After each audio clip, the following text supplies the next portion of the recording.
अस्सलाम वालेकुम जी गाइज़, यहाँ पर मेरी बेटी जो है ना वो मेरे साथ कुकिंग करवाने आई हुई है आज और ये इतनी मज़े की कुकिंग करती है ना, छोटी-छोटी सी चीज़ें बनाती है पर इसके हाथ में बहुत ज़ायका है। तो आज ना ये ऑमलेट बना रही थी और ये मीनवाइल ना ऑमलेट बनाते इतने फ़नी फेसेस बनाती है ना कि मुझे भी हँसी आ जाती है। तो इसको ना सैंडविचेस बनाने आते हैं, ऑमलेट बनाना आता है और छोटे-छोटे से ना बहुत सारे काम जो इसको खाना पसंद है ना वो वाली डिशेज़ ये बना और लेती है। मुझे भी इतनी ज़्यादा खुशी होती है ना कि मेरी बच्चियों को कुछ नया सीखने का मौका मिल रहा है और नई-नई ना डिशेज़ ये खुद ही से इन्वेंट कर रही होती हैं।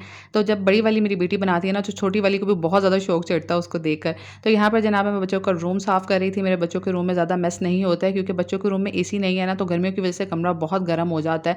तो हम लोग ज़्यादातर एसी वाले रूम में होते हैं, इसलिए ये रूम साफ़ रहता है। और अभी मैं अपनी बेटियों की फ़रमाइश पे जो है ना, वो कीमे का पुलाव बना रही थी और कीमे के पुलाव में कीमा ज़्यादा होना तो फिर मज़ा ही आ जाता है, बहुत मज़े का बनता है। तो यहाँ पे मैंने कुछ खड़े मसाले डाले थे, लहसुन अदरक का पेस्ट डाल दिया था और थोड़े से मसाले डाल के टमाटर डाल के अच्छे से भून लिया था। साथ में मैं बना रही हूँ अपने लिए जामिश्री वाली शिकंजी और इतनी मज़े की लगती है ना, साथ में ज़रूर अपने लिए ना बना लेती हूँ। जब भी मैं किचन में होती हूँ ना, तो मुझे बड़ा ताज़गी भरा एहसास रहता है क्योंकि किचन में इतनी गर्मी होती है ऑलरेडी। यहाँ पे लास्ट में मैंने पुलाव में हरी मिर्चें डाल दी थी साबुत, तो इतनी मज़े की खुशबू आ रही थी और ये बन के भी बहुत मज़े का रेडी हुआ था, बहुत मज़ा आया था इसको खा के।